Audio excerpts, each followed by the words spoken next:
the danger of the top two guys and that nuclear weapon that is. Whoa, hello, goodbye. Score! In the back of the net. And shoots, score! Of Serie A action. We'll bring you so much of it here on DAZN. Magnificent. That is tremendous. Catching up on any NFL game is easier than ever before. Going deep, for it all, Devontae Smith! He has got it! Touchdown! Your Eagles are world champions again! DAZN is the home of boxing. Really spurs you on, gets you going. Let's make history! Pure power. There's no way back from this, surely!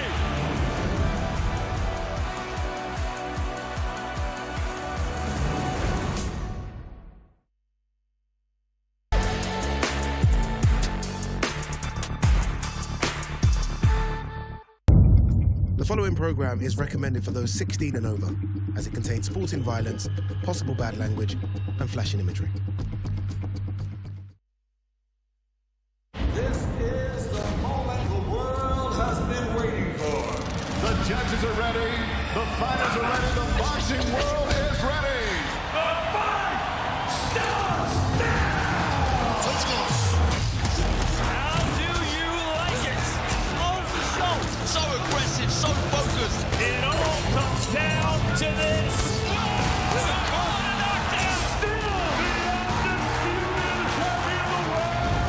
Fight Night Prelims live on DAZN.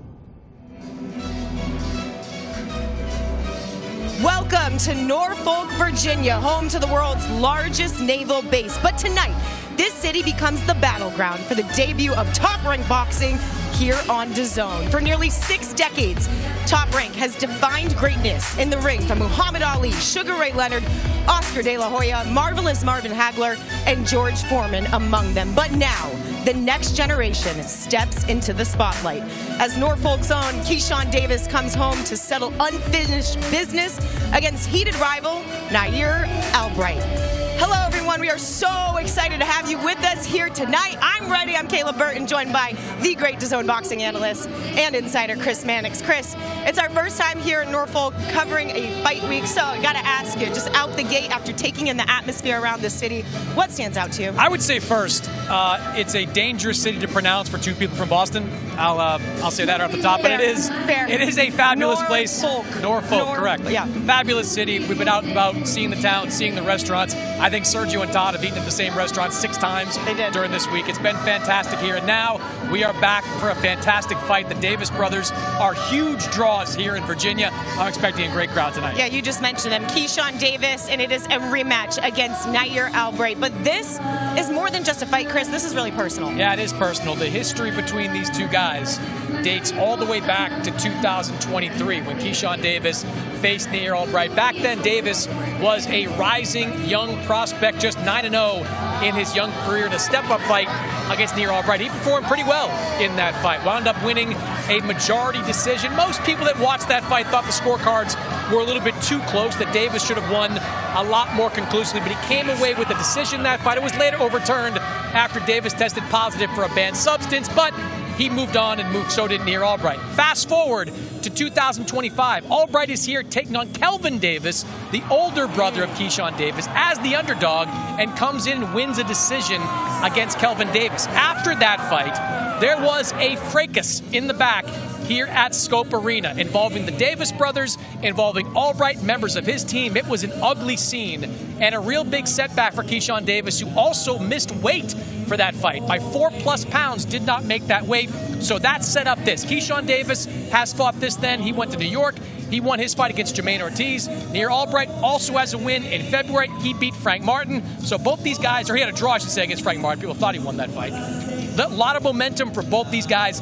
Now they get to settle the score. Now they get to settle this unfinished family business between these two sides. And you know what? It gets even more interesting. You know why? Because Keyshawn made weight, but Chris, as you and I know, little drama there, and extra time needed to do so. So, is that a concern? Yeah, I mentioned the weight problems Keyshawn had 2 fights ago. He had similar problems here in Virginia, where he missed weight the first time, came back, was only 0.1 over, and made the weight. But it's always a question when you have a guy trying to make weight that's cutting down as much as he was. Keyshawn acknowledged to us in the fighter meeting it was a tough weight cut. Whereas if you look at Nahir Albright, he looks great, he sounds great, he had no issue making the 140 pounds. So you have to wonder, is that going to be a variable in this fight? Are the legs going to be there? Are the effective shots going to be there for Keyshawn Davis?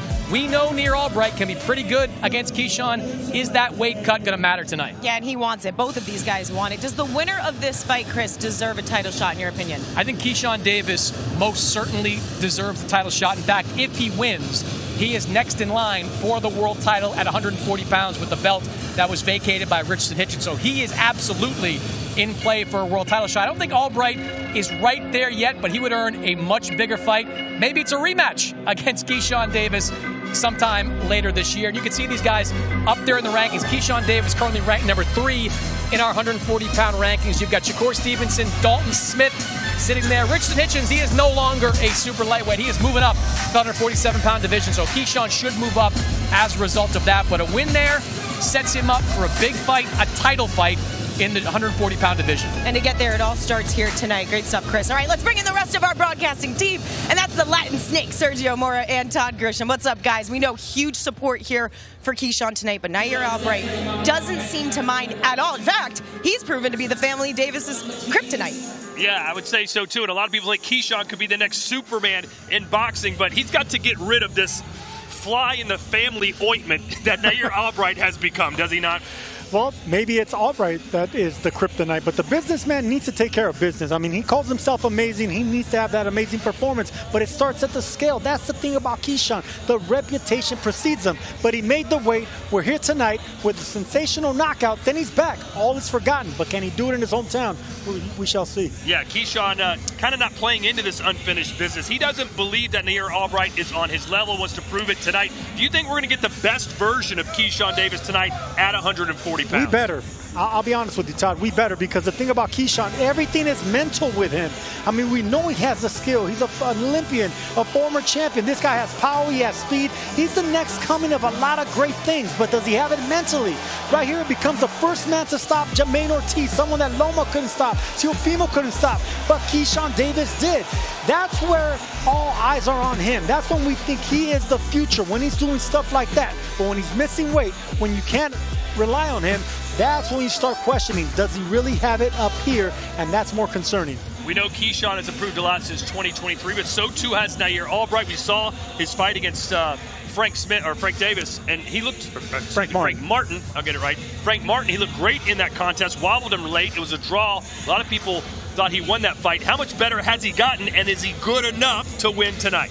He learned from that. If he would have started earlier in that fight, I think all would have been good, but he started too late. That's what he wants to change here tonight against Keyshawn Davis. Start faster, start on the front foot, push Davis back, because he's good on the front foot. That's the thing about Nahir Albright. He can be good on the back foot, good on the front foot, but that's what he's going to have to do, just like he did against Davis. Push him back, go downstairs with that right hand, keep that long jab in his face, set him up with right hands. He's going to alternate a little bit of boxing, a lot of fighting to get the respect of Keyshawn Davis, and I think he can do it. All right, we've got 6 fights on the card for you tonight, including 2 right now on our prelims as we take a look at the fight card here from Norfolk, the Mermaid City.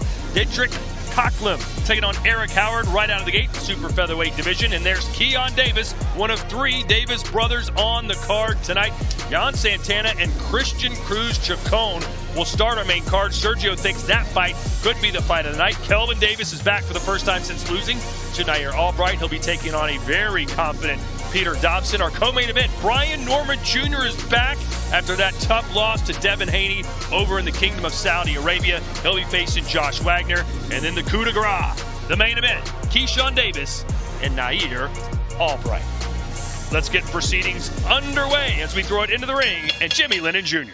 Ladies and gentlemen, a very good evening to you, and indeed we welcome you to the Scope Arena here in the beautiful city of Norfolk, Virginia, as we have a big night of action coming away. It's unfinished business, and it's all brought to you by Hall of Fame boxing promoter Bob Arum's Top Rank Incorporated. Our opening attraction features super featherweights in the ring. Our judges scoring from ringside. We have Mark Datilio, Joyce Stamey, and Paul Wallace. Our third man in the ring, the referee in charge of the action, introducing Brian Hiles. All right, fans, here we go. Super featherweights in the ring. We are scheduled for 6 rounds of boxing. Introducing to you first on my right. He is fighting out of the blue corner, entering the ring wearing black trunks with silver and red trim. Fighting out of Atlanta by way of St. Louis, Missouri, he weighed in at 131.2 pounds. With a record of 7 wins, 4 losses, he has 2 wins coming by way of knockout. Please welcome the Southpaw Super Featherweight Slugger, introducing Eric Hitman Howard.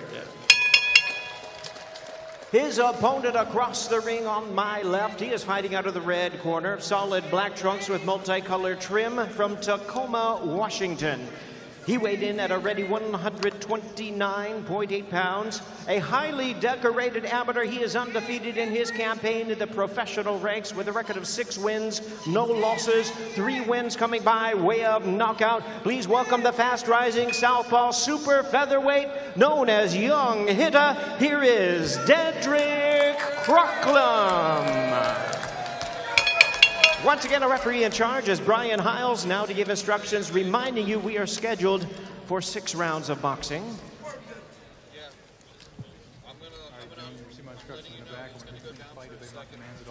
Protect yourself at all times. Go a little high here. This is good. This is good. Touch him up to him. Look for both of them. All right, getting set to get our prelims underway. Todd Grisham, Sergio Mora, and Chris Mannix ringside. And we've got Sergio, the young hitter, taking on just the hitter, Eric Howard. The older hitter at 36 years old. So we got a young hitter here in 6-0. Southpaw versus Southpaw. So that's usually something weird in boxing. We normally don't see left-hander versus left-hander. We'll see how they get along. Yeah, Dedrick Crocklum, 6-0 with 3 knockouts. A 25-1 favorite in this bout, taking on the young hitter, or just a hitter. You call him the old hitter. Out of St. Louis, Missouri, fighting out of Tampa, Florida, coming off a 4th-round KO loss in his last fight to Narek Havanesian back in October. At the Scope Arena here in Norfolk, Virginia. Looking for a very big crowd tonight, as all 3 Davis brothers are on the card. Good counter right from the old hitter. Yeah, good right hand by Howard, timing Crocklum. That's what you got to do with these left-handers. And right now, it's Howard coming off the orthodox stance. When I'm studying, he switches. You know, Howard does. So right now, he's fighting him from that orthodox stance and landing their right hand, their right hook. Crocklum's got good power.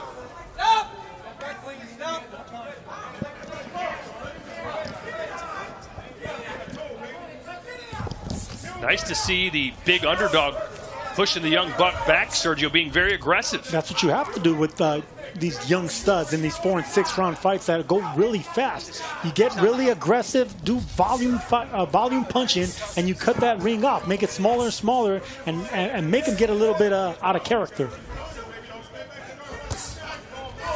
Let's see if Eric Howard can continue this pace as he's pushing Crocklum back against the ropes.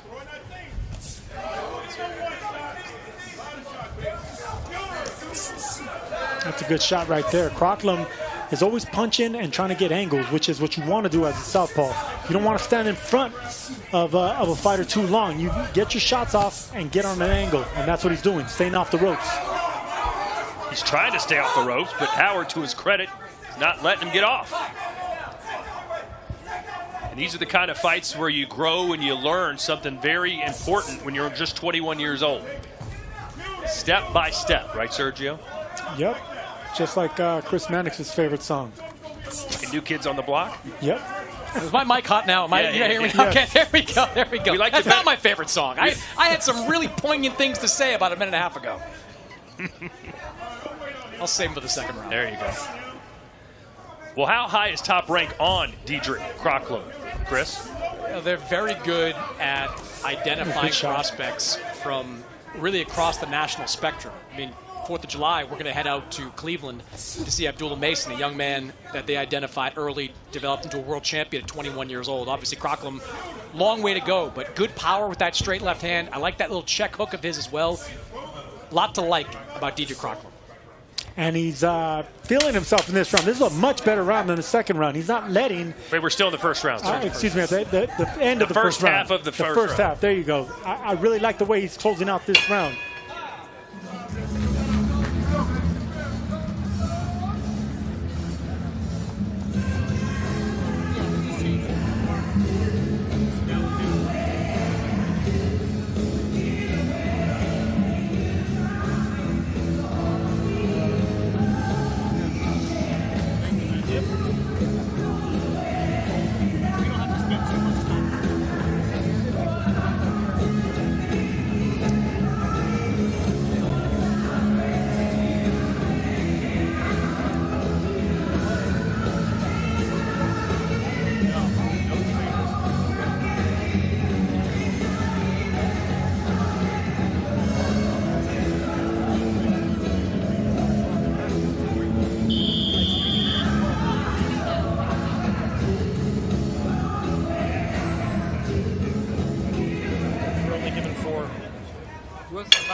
Round 2 scheduled for 6, super featherweight division.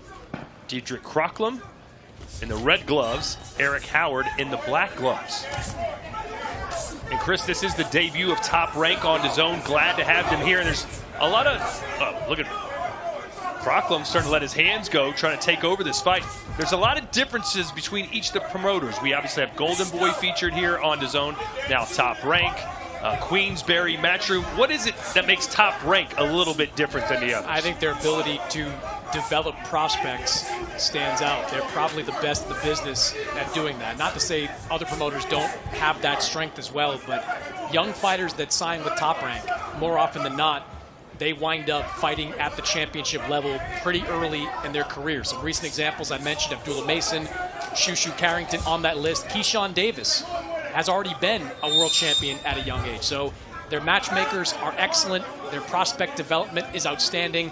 They're really good at the maturation process of young fighters. Yeah, some of the best matchmakers, Hall of Famers. So yeah, it comes down to matchmaking, knowing how to groom a fighter to championship level, and then let them spread their wings and become a star. They ever match you?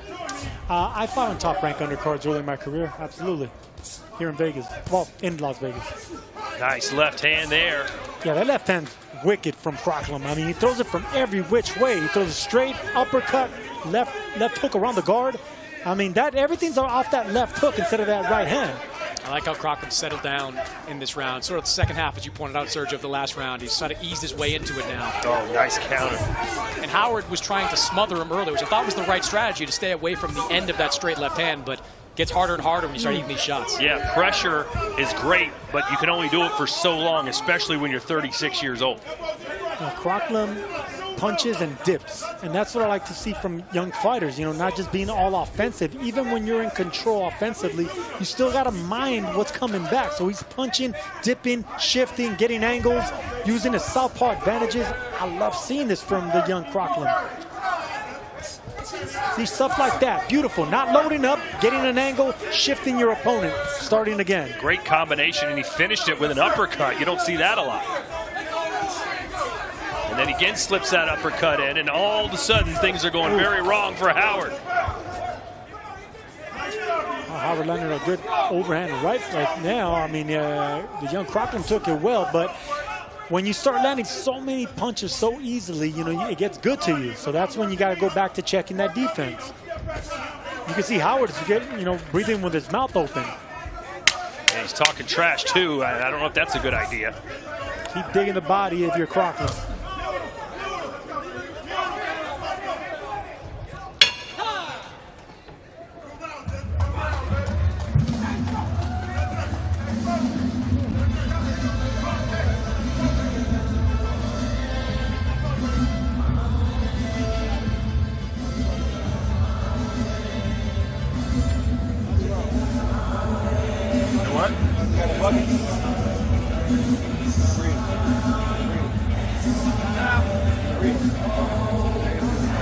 First of all, walk the to the right. All right, it's a small thing. Walk the to the collar.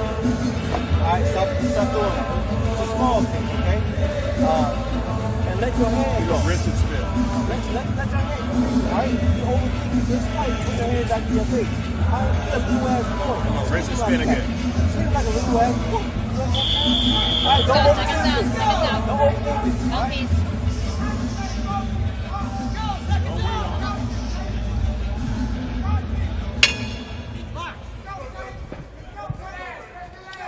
Round 3, the second round, a good one for Diedrich Krocklem, who's from right here in Norfolk, Virginia.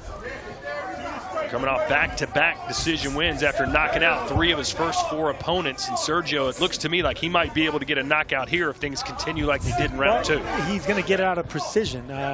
You could see that Crocklem's not the heaviest-handed of punchers, but he has precise punches. He turns his punches, and he's using the advantages that he has, which is, you know, quickness, you know, angles, and surprising your opponent. So if he can continue doing that and breaking down someone like Howard little by little, he will get the stoppage. He's trying to time that rear uppercut too. He sees Howard coming in and trying to smother him. He's trying to sneak that in there each time. It's getting closer and closer to landing in a big way.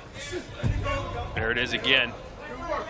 Well, I see him finish that left uppercut with a sweeping right hook. Just like that, exactly. And then you could get that angle and then start over again. He's a smart young man. I love the combinations and the punch selection he's doing. I just want him to emphasize on the punch placement a little bit more. That way he can hurt Howard. Loves that combination, the 2-1 coming in. Yeah, he's really reliant on that rear uppercut. Maybe he sees something. Were you a big uppercut guy, Sergio? I love the uppercuts on the inside, but it's dangerous on the outside. Leaves you so exposed. Well, it leaves you exposed, but Krocklem gets away with it because he's a southpaw and he steps back nicely. Oh, he stepped into that left hand. Best punch of the fight for Diedrich Krocklem. That froze Howard in his tracks right there.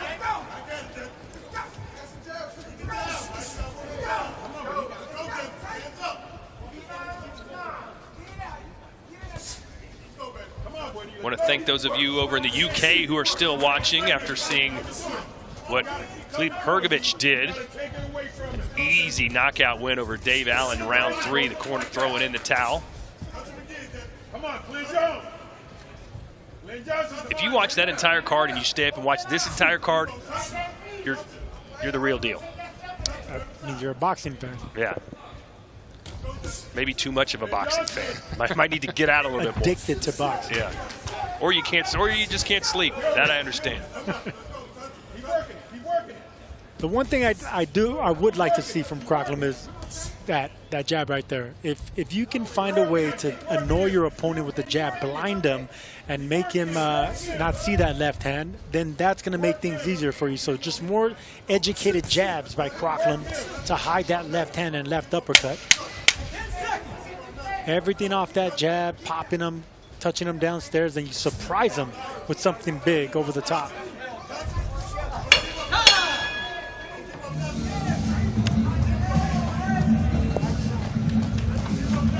The undisputed king of boxing meets the undisputed king of kickboxing in the home of the Pharaohs. Alexander Usyk puts his world championship belt on the line in the shadow of the pyramids of Giza as he takes on Rico Verhoeven, the kickboxing champ who has won it all. Now wants to try his fists against boxing's best. It's available with your ultimate subscription May the 23rd. You know, I saw Sergio's itinerary for getting over to Egypt. It's the Greyhound here to Norfolk, and then he's going to catch a Carnival cruise line to France, I believe, and then catch some kind of bus to get over to Egypt after that. Hey, listen, at least I'm going to be there. I want to see those pyramids for myself. So many great people in history have seen those pyramids. Now Sergio Moro, this Mexican from East LA, will see the beautiful erect pyramids that aliens built. Please, I was going to say, please don't spout conspiracy theories when you're in Egypt. I'm begging you not to. Please don't say the word erect on air again. That too. So let's see how aggressive Krocklem decides to be here in round 4. You know he wants the knockout, and he's fighting in front of his hometown fans. And there's Shakur Stevenson in row 1. Speaking of southpaw snipers, man, I mean that's the epitome of a beautiful southpaw. Shakur Stevenson, that's a man that knows how to utilize the jab, maintain that distance. You know, avoid the inside fighting and give your opponent anything to hit. But right now, Crocklum is so uncontrolled, and the young hitters, he's handling business inside and out, so it's all right.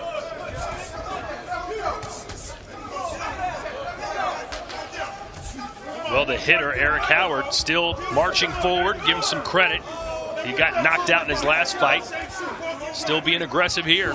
He's lost 4 of his last 5.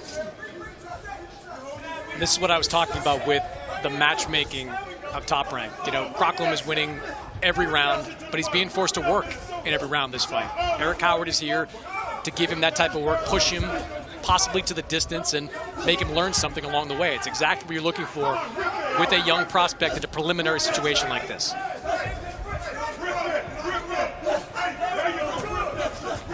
Crocklum just fought in February. A 6-round unanimous decision win over William Flinnoy. Boy, there's that uppercut. Snapped the head back of Howard. Sergio, you can see Crocklum a couple of times during this fight try to do that little step around, right like there. Try to step around, spin, get a different angle. He's not quite sharp enough yet to do it, but you can see him trying to evolve that part of his game. Well, I don't mind nice him counter not right from landing Howard. something from those hooks. It really takes a lot of experience to do that, to be able to turn your opponent comfortably, not getting too far away to be able to land a counter from there. Not moving away, right there, slipping away, boom, shot like that.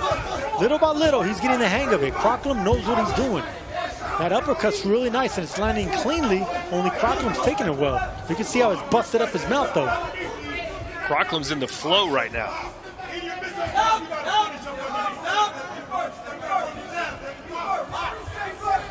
See, like right now, while he's shifting, he should be popping that jab. Continue to bust up the face of Howard. That's all he needs right now is just that jab. Utilize that jab, bust that stick, and keep Howard busted up.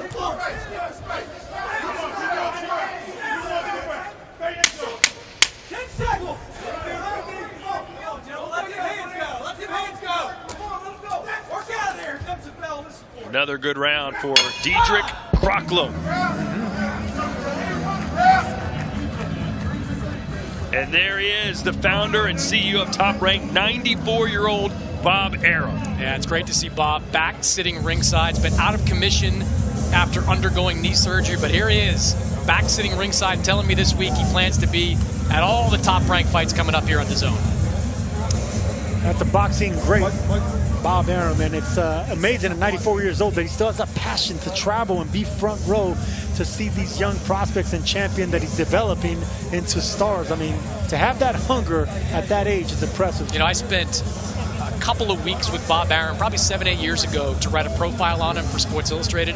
It was the greatest reporting experience I've ever had. That man has some of the most legendary stories.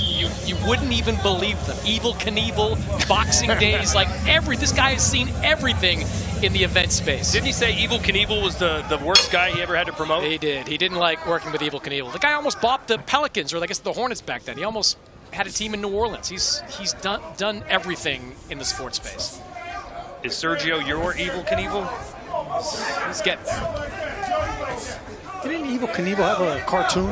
Yeah. Yeah, I remember watching that. Remember the little motorcycle? You'd rip the ripcord and take off and shoot up the ramp, the toy? Yeah, now I'm remembering. There you go. Round 5 now. And, Sergio, I think you're right. Crocklum seems to have a lot of tools in his bag. Just power's not one of them. Yeah, he pushes his punches, so he needs to work on finding that snap at the end. He's doing a good job, but he's still amateurish. If you could see that he's landing the shots, it's cleanly, it's impressive, but he's not doing damage really. It's kind of he's pushing his punches, like I said. He was really effective in the amateur ranks. Emilio Garcia, Johnny Mansour, Justin Valoria, Sammy Contreras, those are just among the amateur wins that he had. A pretty impressive resume that dates back many years within USA Boxing. Yeah, as an amateur, these punches are going to score. As a professional, you're going to need to turn those fists, turn those punches, mind your technique, focus on slowing down your punches to land them better instead of speed and combinations. So it just needs to evolve into a different fighter now that he's a professional. I'm not trying to criticize you here, Sergio, but you kind of had a similar problem. You weren't a power guy, so you had to adapt. You had to win fights the old-fashioned way? What advice would you give him if he's just not going to ever be able to have that kind of power? Well, focus on combinations, focus on speed, and you can still develop strength. See, that's the thing about a misconception about, power. You could be a strong puncher, but you're not going to be a power puncher. You can still hurt opponents, but you're not going to knock them out. Sort of like a Nahir Albright. Sort of like a lot of fighters, a lot of boxers. So just learn how to twist your punches better, land them cleanly. Focus on 2 good ones instead of 4 medium ones. I would say too, I think he's got the potential to be a power puncher as he gets a little bit older and more mature. I think the power's there. That straight left hand, he's landed that pretty clean. And watching some of his previous fights, he's hurt some of these opponents, knocked out some of these opponents with that shot. I think as he physically matures and gets that pro style down, starts sitting down on his punches a little bit more, starts slowing down, stop getting smothered like Howard's trying to do. I think he's going to be pretty effective as a puncher. There's still time for him to score a knockout here. Another round to go, plus 30 seconds here in the 5th. Walk him around, turn him around. Don't accept that. Yeah, there you go. Stop!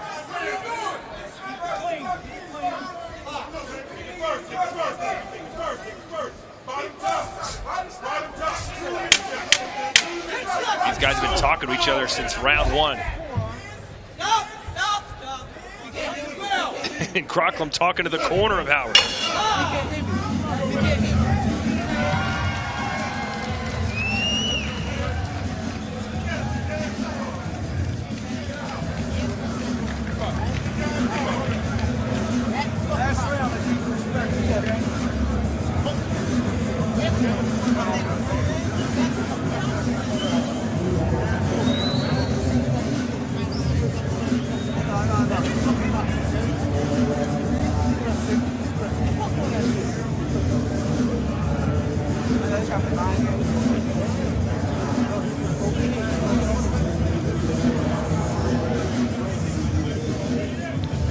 You've seen Crocklum against the ropes being real relaxed and confident.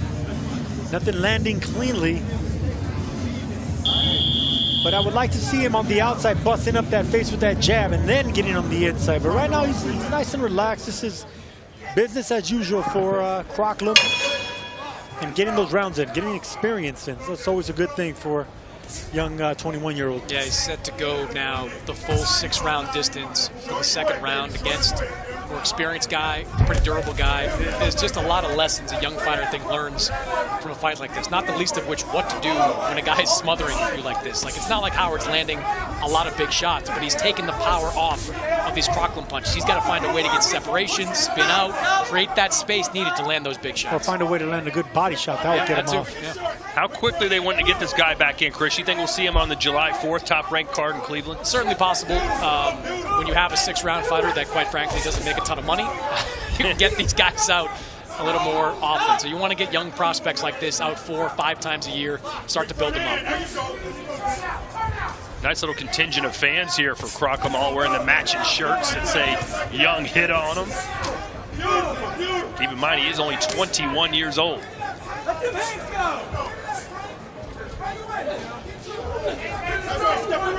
Yeah, I ran into Crocklum's mother in the elevator, and she was telling me, you better say his name right. I said, she got mad. She got mad at Jimmy Lennon Jr. He said you could hear him during the weigh-ins on Friday. She got a little mad when the name was mispronounced there. Jimmy got it right the 2nd time. He did get it right, but the first time around. Am I saying it right? She's sitting right over there. I don't know. Crocklum, you got it. Yes. Diedrich Crocklum. All right. Mama's boy. Didn't the fighter have the nickname the Mama's Dennis boy? Douglas. Yeah, yes. Dennis Douglas. Trained by his mother. That's right. Let's stick with Young Hitter right now, because the Young Hitter's doing all right.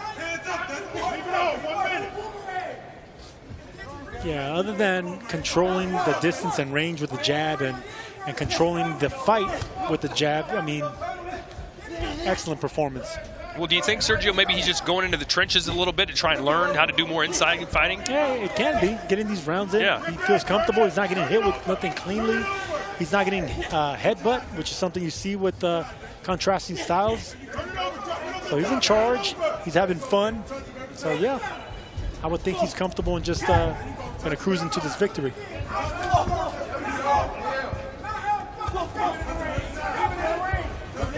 He's still engaging, though, not cruising to a win by any means. Turn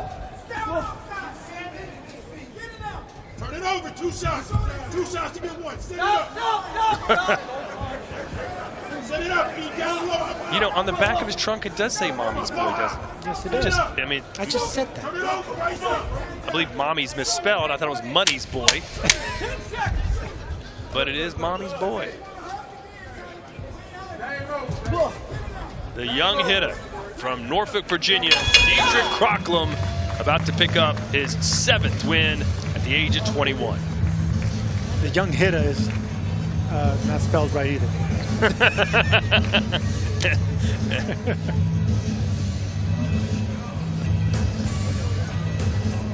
So there he is.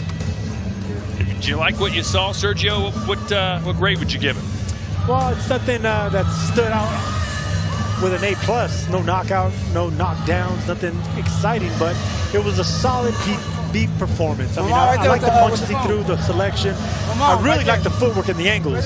So the potential is an A, but the actual fight, you know, it was a good learning experience. He went the distance. Overall, a B.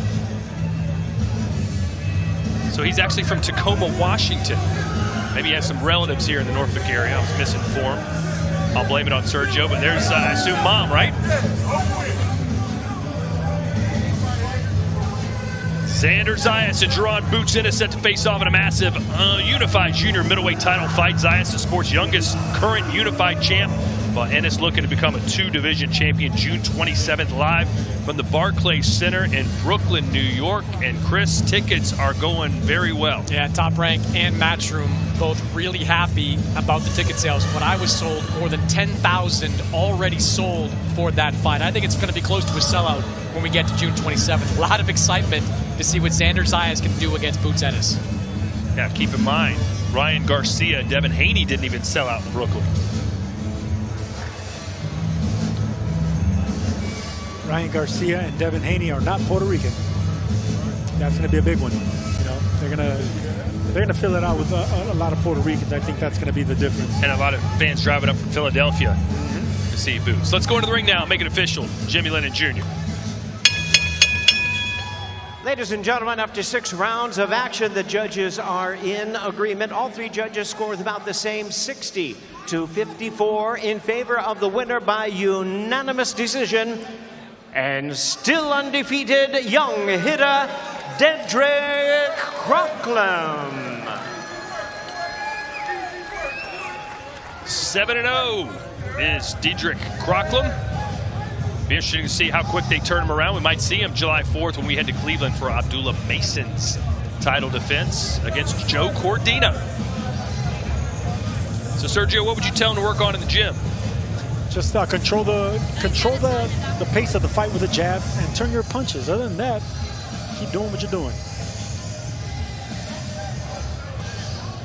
So that's the first of 2 fights here on our prelims. Coming up next, it'll be Keyshawn Davis in action. Here's our highlights now as we look back. Deidrick Crocklum taking on Eric Howard. Yeah, Crocklum came out really fast, trying to get the stoppage, it appeared. You know, he was punching really nicely straight, especially with that jab right there, that 1-2 from that southpaw stance on the inside, picking him up or trying to pick him up with uppercuts. The thing about Howard early with those long arms, he was able to block that earmuff defense and really not let the young hitter really get no clean punches. But he was landing some shots in the middle of the ring like he is here. And once he started touching him the body, you could see that the fight was wearing out of Howard. Making a miss.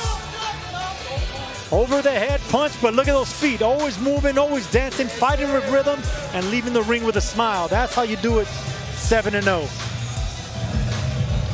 And the young hitter will dance his way to the back now and get set to watch the other 5 fights still to come here live on DAZN from Norfolk, Virginia. Let's send it back upstairs now to Kayla. Way to start things off, guys. From Muhammad Ali to Sugar Ray Leonard, Bob Arum has promoted some of the greatest fighters the sport has ever seen. And the Hall of Fame promoter believes Keyshawn Davis has the potential to crave out his place among boxing's elite. What's up, Coach Ron?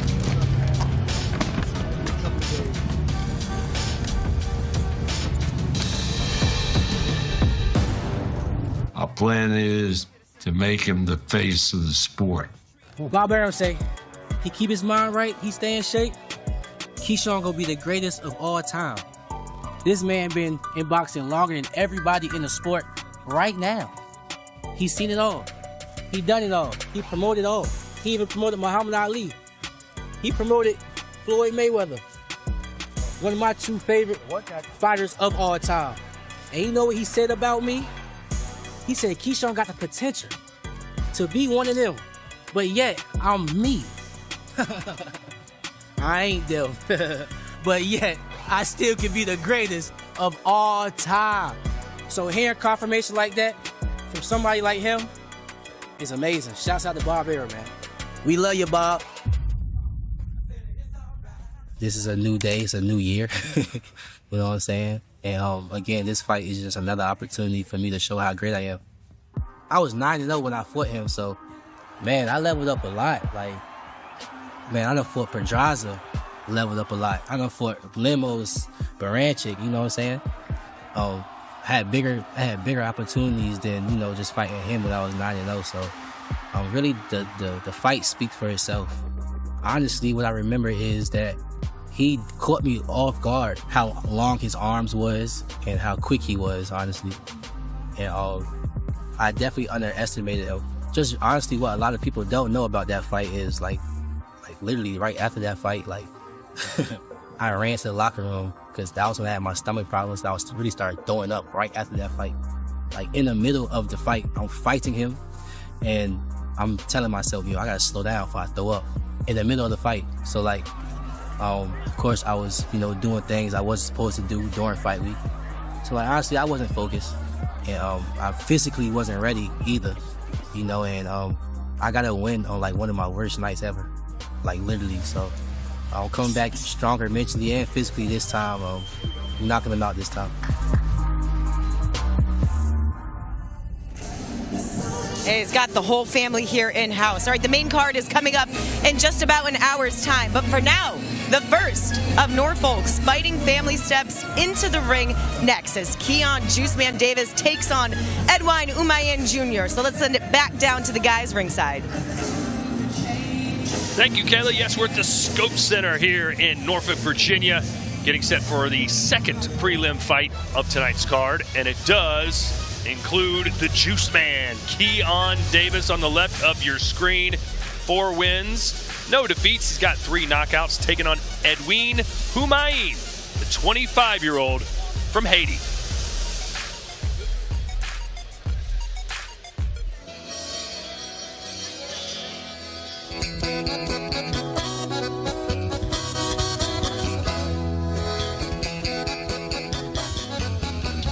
So here comes Umayan, who we actually saw on DAZN in Orlando back in August. Chris, he lost a competitive 10-round majority decision to Yoelvis Gomez. He lost the first 3 rounds on all 3 scorecards before heating up in the mid-rounds to make it quite close. Yeah, he's been around and faced some very good opponents. You look at those 2 losses on his resume. Yoelvis Gomez, very talented guy at 154 pounds. Ardrell Holmes, undefeated at the time that he faced him. We know he was fighting for in position for a world title shot. So his losses have come at a very high level, which makes him the exact kind of opponent to take on someone like Keyshawn Davis. He's fought 10-rounders in his last few fights. He is dropping down to a 6 to fight Keyshawn Davis. The experience edge goes to Umayan.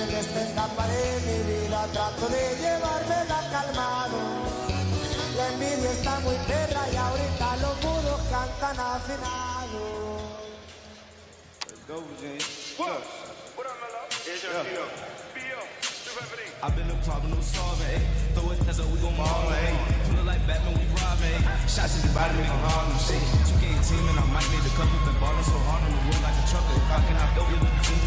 Two minor strap like you stick with your cup. So Keyshawn Davis, the first of 3 of the Davis brothers on tonight's card. We'll also see Kelvin and then Keyshawn Davis's last fight, a 2nd-round knockout over Michael Garcia right here in June of last year in Norfolk. But Sergio, this is going to be the toughest test of his young career by far. Yeah, it is. I mean, he's dealing with a fighter with heavy hands. I mean, Umayan has 7 knockouts in his 9 fights, a lot of those in the first round. So especially early, Keyshawn Davis who has power himself, is going to have to watch out for the power of Umayyad, especially in these fights where they're only in 4 and 6 rounders. It can happen really easily. Yeah, Keyshawn Davis making his debut at 154 pounds in this fight. Like his brother Kelvin, he was feeling kind of strangled at his last weight. Kelvin going from 140 to 147. Keyshawn jumped from 147 to 154. It's almost a miracle he was making 147. This is a 6'3" fighter. Big guy, long guy, and a lot of skill. When I talk to Top Rank about Keyshawn Davis, when I ask, hey, can this guy fight? The answer universally, resoundingly, is yes. They believe that he has got real star potential. Coming off an 11-month layoff, the longest of his careers at a new weight class. Let's see how Keyshawn, the Juice Man, looks here tonight.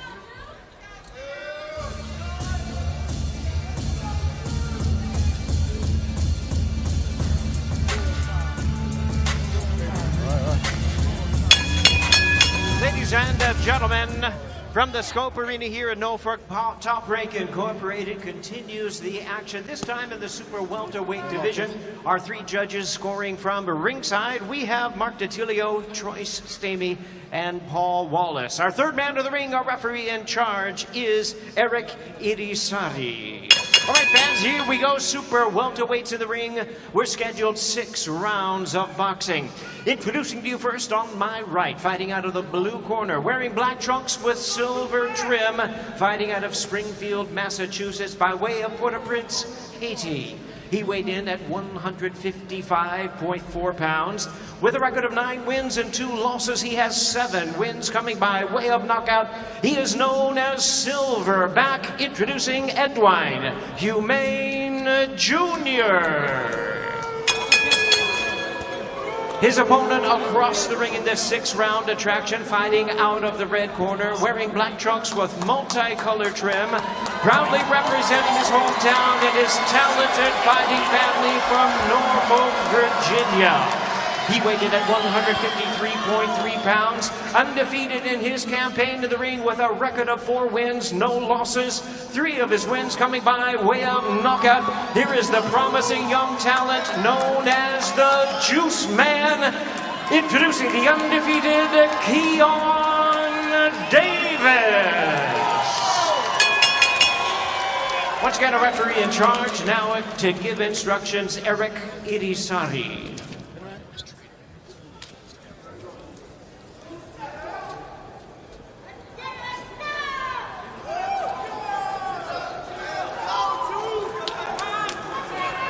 All right, let's go. All right, gentlemen, your trunks are high, punches right here on the letters and all will be fine. You're okay right here, punches right here and all will be fine. You receive the instructions in the locker room, obey my commands at all times, and protect yourself at all times. Right? That's enough. You can already see the height difference. Keyshawn Davis, 6'3", Humane, 5'7". Sergio, how many inches is that difference? I don't know, but he uses those inches nicely. I mean, this man fights responsibly behind the jab, and what I like about him, like all the Davis brothers, no matter how tall they are, they all dig down to the body nicely. They're vicious body punchers. All right, Keyshawn Davis, the Juice Man. Plenty of pop, 75% KO ratio. But it is still early in his career. 3 KOs in his 4 wins. This is his second 6-round scheduled bout. He's only been past the 2nd round once in his career, has never been past 4 rounds. So experience is something he needs to gain. Who's the tallest fighter you fought, Sergio? His name was Eric Regan. I think he was 6'5". And you enjoy fighting taller fighters? I love fighting tall fighters because they don't have the same footwork, and they're always punching down, so you could loop your shots over the top. Thing about Davis, he does get hit with the right hands. You know, he's offensive enough to want to come forward, but then that also leaves him open when you're such a tall target like that with quick hands. You can tell right away, though, there's pop behind Keyshawn Davis's punches. Just even the shots that hit the gloves of Humane earlier, they had some pop behind them. Yeah, you can hear it, and he turns his punches nicely. Those wide shoulders, he's able to turn and torque the power in. Maybe we can get him there with Sebastian Fundora one day. Walk out of there. Walk out of there.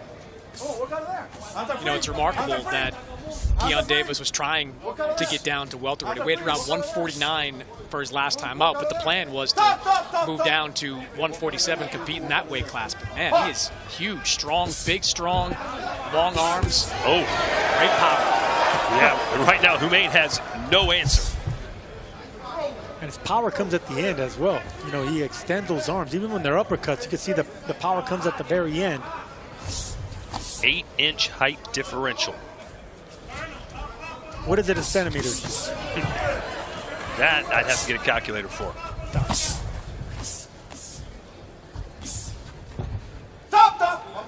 Humain Jr., born in Haiti, now lives and fights out of Springfield, Massachusetts. The most experienced opponent that Keyshawn Davis has fought. Davis is going to need hooks around Humain. Like Humain he comes forward with straight punches nicely. His head stays in the same place, but if you can come around the guard with hooks, but that's something that long arm fighters really aren't as adept in. You know, they're good with that 1-2, controlling that range and then pop you with that right hand.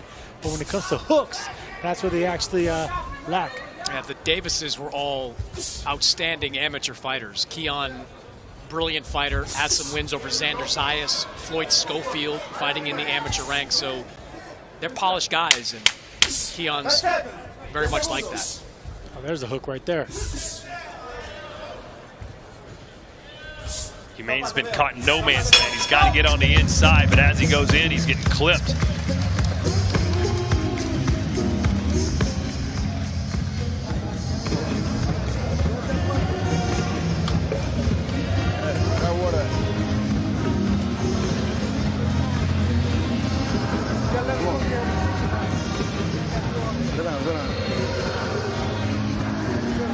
That's cool, lower the dick. Hey, keep using your jab. As soon as you get in your range, you ain't gotta let, just touch. And make sure you're not going straight back. If you're walking back to that rope, keep that circle. Keep them following your ass. And let them run right into those traps. Let them run right into those punches, all right? But use your feints up and down, all right? You're still looking good. He ain't barely touching you. He looking to load up on that right hand, okay? What you got? If you need to see, let us know. Let us know if you need to see. Check us out. Check us out.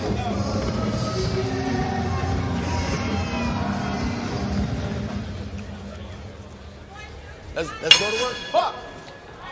So Keyshawn Davis has all of his stoppage wins coming in 3 rounds or less. And on the other side, Humain's knockouts, 6 of his 7 stoppages have come in 2 rounds or less. So if something's going to happen, it's going to happen here in the next 6 minutes. You know, Humain's shown he's got a pretty good chin. Went the distance with Elvis Gomez, pretty good puncher at 154. So he's shown he can take a shot. Yeah, but that's what happens every time, Sergio. He's trying to close the gap. Good body shot. Well, look, if he is going to get the stoppage, it's gonna be like that, touching him and softening him up downstairs in order for something to come over the top. And Davis, all the Davis brothers are excellent body punchers. They know how to dissect fighters down there. Beautiful handwork right there. See, that's quick combinations. When you see long, strong punchers like that be able to put combinations so fast and explosive, I love seeing that, because then they can go back on the outside and use that stick. They can alternate their game plan. You know, normally when you have that much of an advantage with height and reach, you know, you're one-dimensional. You know, you like to stay in your comfort zone. But when you could switch it up to another gear on the inside, you know, and be explosive with the combinations, that's when you're special. That's when you actually can take it to another gear.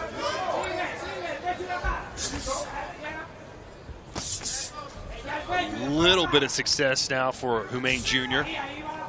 Humain has to double up shots. He can't just go right, left, because Davis is accustomed to just turning those big shoulders and making both punches miss. But if you start doubling up the shots and aiming at the shoulders, he's forced to stay in one spot, and then you can get your combinations flowing.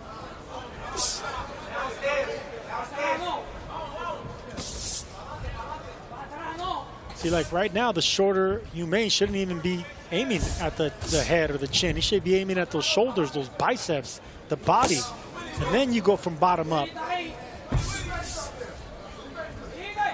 But if you don't practice that in the gym, if that's not part of your game plan and strategy, then you're going to be confused in there. And that's what I think we're seeing right now with Humane. Humane started his career 9-0, but has lost back-to-back fights since then. Both of them going the distance. Both were competitive, but this one not as close. It's been all Keyshawn Davis as he just knocks him back against the ropes. The crowd thinks they see something. Good headshot there, but I love the body work in this round from Keyshawn Davis. That left hook to the body. I mean, Humane's not reacting to it, but they look like thudding shots. And for a young fighter to keep investing there, that's a great sign.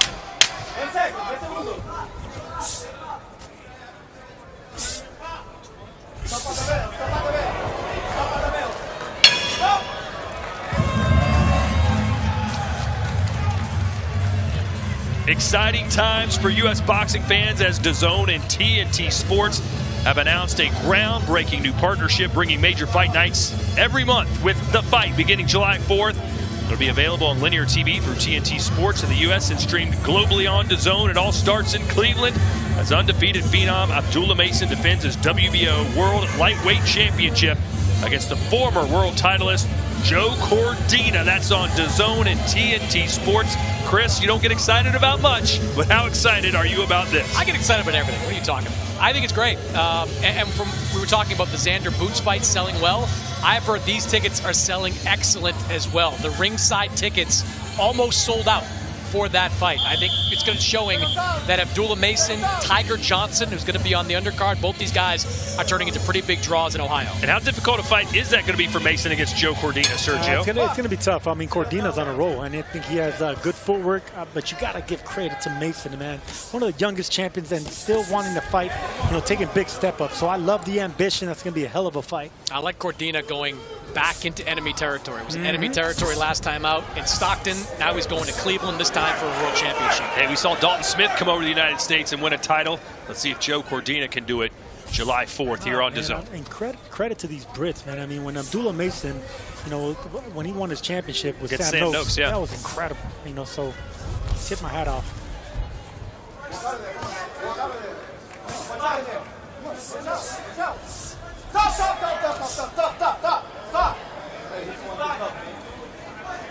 Keyshawn Davis seems to be having a lot of fun in there, the juice man. It'll be a feather in his cap if he can stop Humane Jr. I mean, if Humane Jr. goes the distance with Holmes and with Gomez, if Keyshawn Davis can stop him inside 6 rounds, it's be pretty impressive. It's going to be difficult, I'll be honest with you.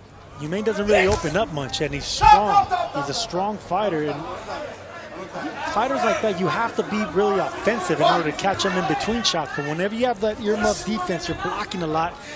You're not really opening up for anything and land cleanly. There's Shakur Stevenson, very close to all the Davis brothers. Do you think he'll ever fight Keyshawn? No. Never? No, I don't think so. I mean, they go back to the Olympics, man. I mean, these guys are just two greats in their own lane. Keyshawn Davis's nickname is the businessman, and there's a lot of money to be made if those guys are undefeated for the next couple of years. It's also usually, I don't know if you agree, Sergio, it's not great when friends fight. It doesn't sometimes turn into a pretty good fight. I mean, I don't like the idea. Unless it's a massive fight where both guys are unified champions at a respective weight class. Good shots there from Keyshawn. Straight right hands, 3 in a row. Triple right hand, and there's a nice little counter left, though, for Humane. Humane looks in pretty good shape. I don't think sweat. Definitely strong. Yeah.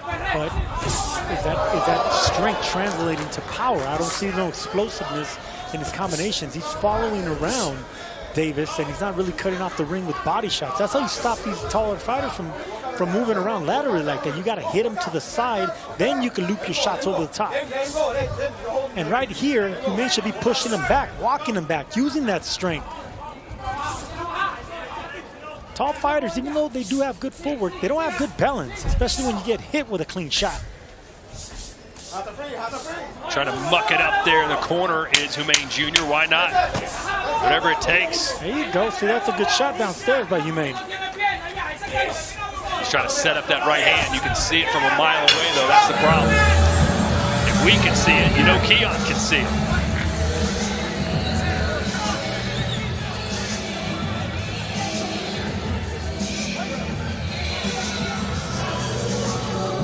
Both guys standing up in the corner. How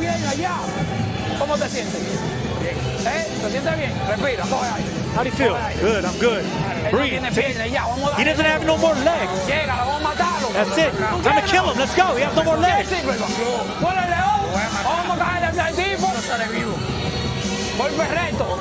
Let's go. Punch, straight punches. Breathe. Breathe.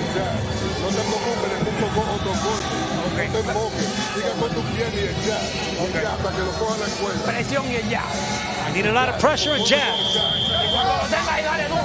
You gotta go hard. You understand? Go hard. Keep in mind, both of these guys, young fighters. Keyshawn Davis, 24. Humain, just 25. So a lot of growing to do.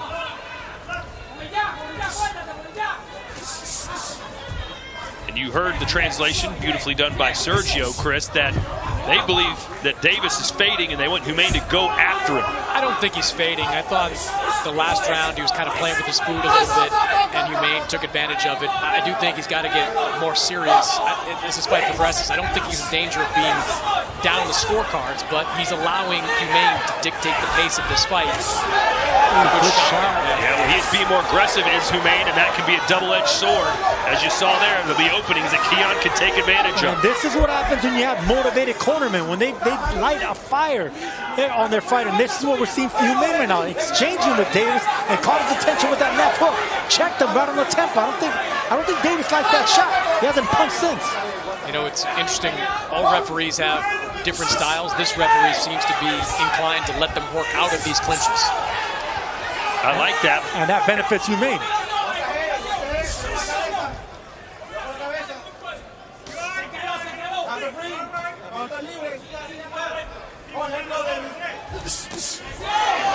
Good counter combination there. Yeah, you could see Keyshawn Davis hit him and just turn off.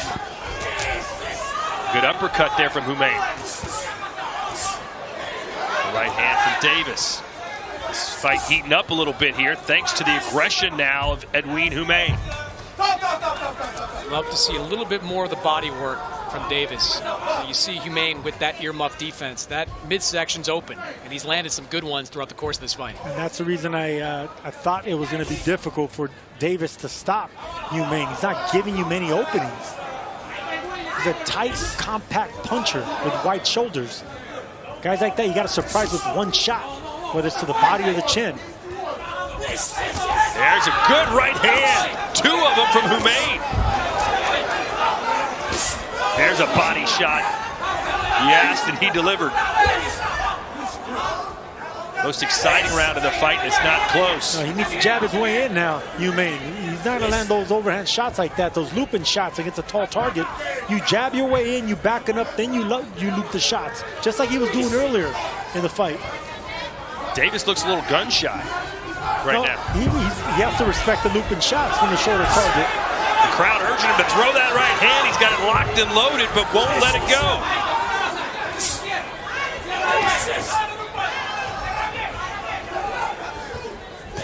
Good shot there by Davis. Nice right hand. Oh, it's a counter right. He finally did throw it, and it hit the target. Good round here in Norfolk.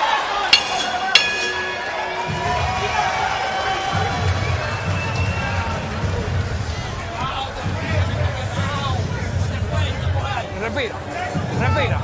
Come on, breathe. Take the deep breath. Él está fuerte.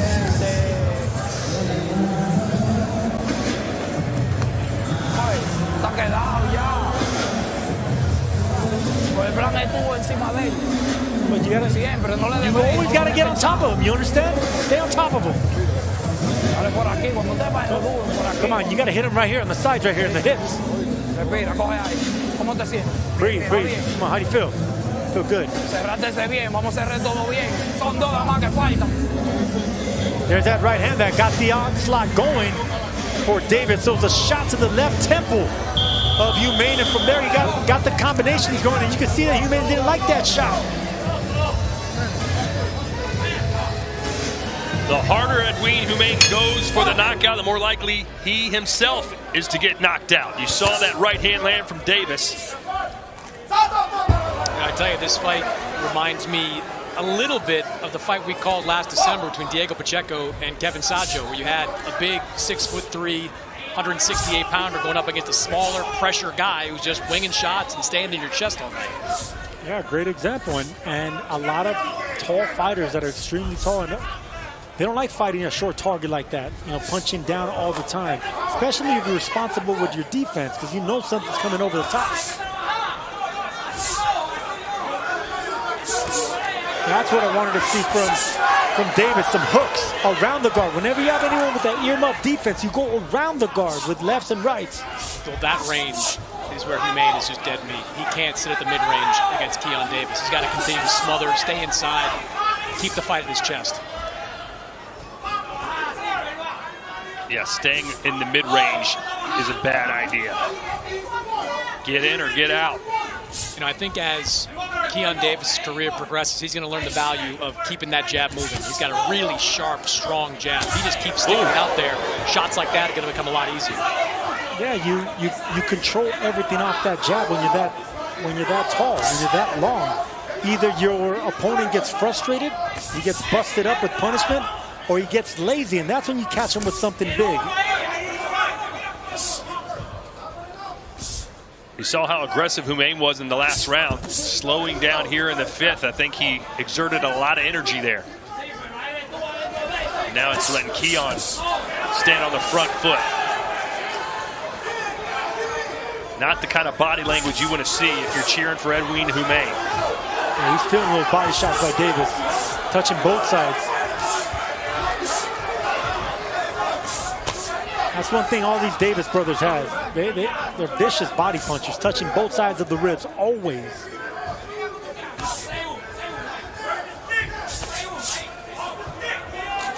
Yeah, the corner calling for that stick. They want to see the jab. Yeah, that's what's going to get everything started. I mean, you can blind your opponent with that long jab, and then you can hide that right hand right behind it. But if you're not throwing that jab, you're not lulling your opponent to sleep. Whoa. Great counter right hand there. Just rolled with that right hand of Humane.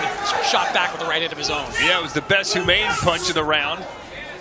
And the counter right, though, is even better. There's another one. So Humane's learning quickly. Anytime he lands something, he's got a receipt on the way.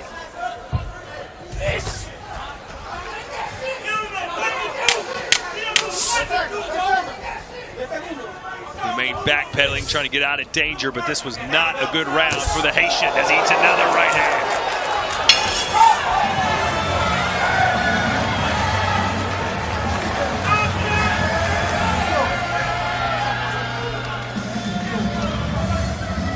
Coming up on DAZN at the top of the hour, Sergio, I know you're excited about this one as the Dominican Republic's Yan Santana looks to remain undefeated as he takes on Christian Cruz. Yeah, no, I think stylistically, Cruz is going to be all wrong for Santana. Santana, a big puncher from the DR, but we don't really know what type of power that is because the opposition hasn't been as solid as Cruz. We're going to find out what he's all about in this fight.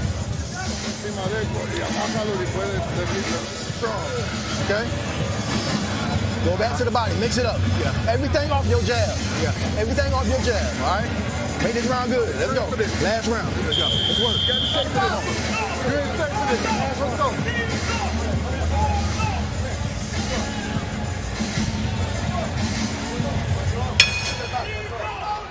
All right, sixth and final round here of our final prelim of the night. Keyshawn Davis, one of three Davis brothers on the fight card tonight. Looking really good. He's won the majority of the rounds, if not all of them so far. But with this vocal crowd behind him, you know he's going to be going for the KO. As for Humane Jr., had a very solid effort in the fourth round, but in the fifth certainly took a step back.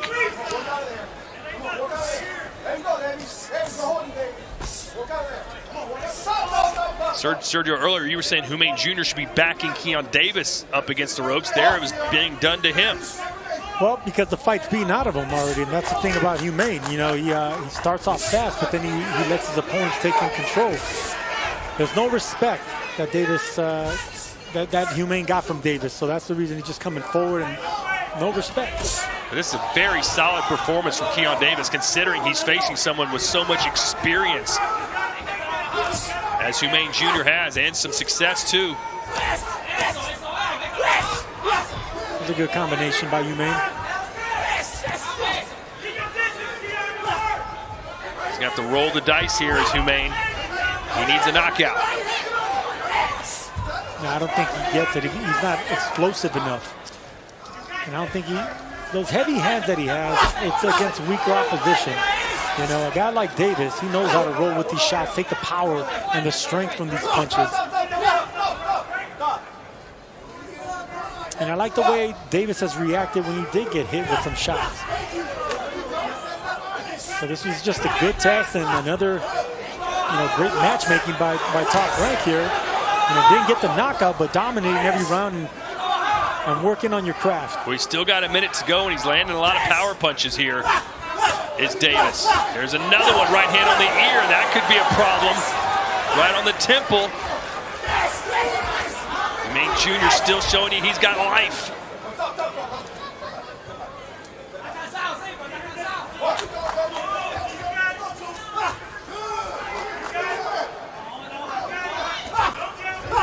The baby brother of the Davis family, Keyshawn, doesn't look like a baby, 6'3".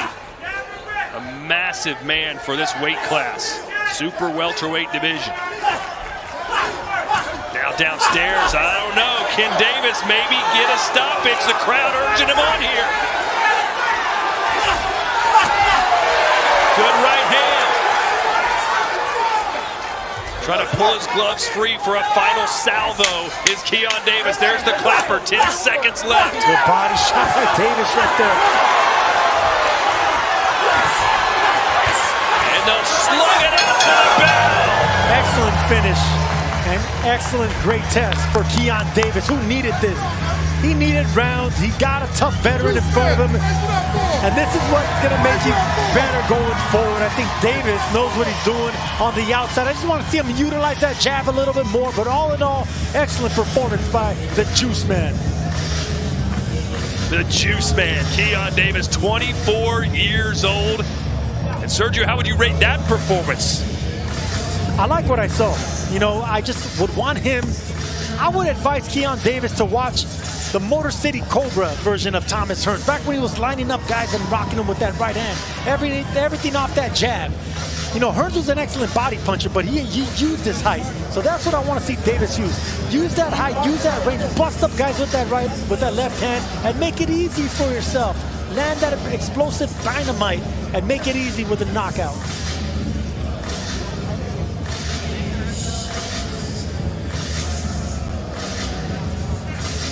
You just saw a shot of Keyshawn Davis in the corner of his brother, and later tonight, it's a rematch steeped in bad blood as former world champ and Olympic silver medalist Keyshawn Davis will face Nahir Albright in a 12-round super lightweight showdown. That's our main event here from Virginia. Let's go into the ring now. Jimmy Lennon Jr. Ladies and gentlemen, after 6 rounds of action, we have a unanimous decision. All 3 judges score the action 60-54. All 3 in favor of the winner. And still undefeated, the Juice Man, Keyshawn Davis. Chris, your thoughts? I thought it was a good test for Keyshawn Davis, facing someone with this type of experience who fought every second of these 6 rounds. It's exactly the kind of test you want. Going the full 6-round distance, eating some shots, that is an educational fight for a 24-year-old fighter like Keyshawn Davis. And it's a nice start for the family affair tonight. They're 1-0 so far with 2 more Davis brothers to go. The middle brother is Keyshawn, and then the older brother is also fighting on the main card as well.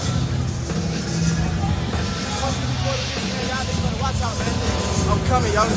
Let's jump into our highlights for the featured prelim bout of the night. Keyshawn Davis and Edwin Humane Jr. Yeah, and look, early he was landing those right uppercuts, and I thought it was going to be an easy night once he started digging that body. Keyshawn Davis was really peppering him up, landing some shots, but then back comes Humane, making it physical on the inside, looping some shots. Got the respect, I think, of Davis. Davis had to start breaking him down and being careful. but forgot about that jab. And I think that's the only thing that he neglected here, because he was landing some good combinations, but he was in there with a fighter that's never been stopped in Humane. And I think that's what I think was the difference here. I think Davis didn't really soften him up with jabs, but all in all, it was an excellent performance that's going to make him better moving forward. All smiles here in his hometown of Norfolk, Virginia. That wraps things up here for our prelims. The main card starting at the top of the hour as we go back upstairs to the stage at Kayla. Thank you, Todd. All right, Keyshawn Davis, you see there, getting the Davis family started with their first victory of the night here in Norfolk. But as Todd mentioned, still so much more to come. Brothers Kelvin and Keyshawn are both still set to step into the spotlight. And don't forget our explosive co-main event as Brian Norman Jr. takes on Canada's Josh Wagner. All right, that's going to wrap it up here for the prelims on DAZN. But make sure you guys join us at 8 p.m., about 15 minutes away for the main card as Keyshawn Davis and Nahir Albright settle unfinished business. I'm telling you, he's really a rookie. Honestly, I'm going to show it straight like that. Albright is not a slouch. We're going to see if Wu has some tricks. Keyshawn Davis showed exactly why he is considered a blue chip prospect. That fight against Nahir Albright changed to a no contest. He could be a brother warfare. Now I was fighting Keyshawn. Kelvin was like talking crazy. Now I get a chance to fight him. His name, who he going down into? Now Keyshawn is a cheerleader for his brother Kelvin. Oh, there it is. Stuns the Davis family in the back. All hell broke loose. Keyshawn, you got running back with me in the ring.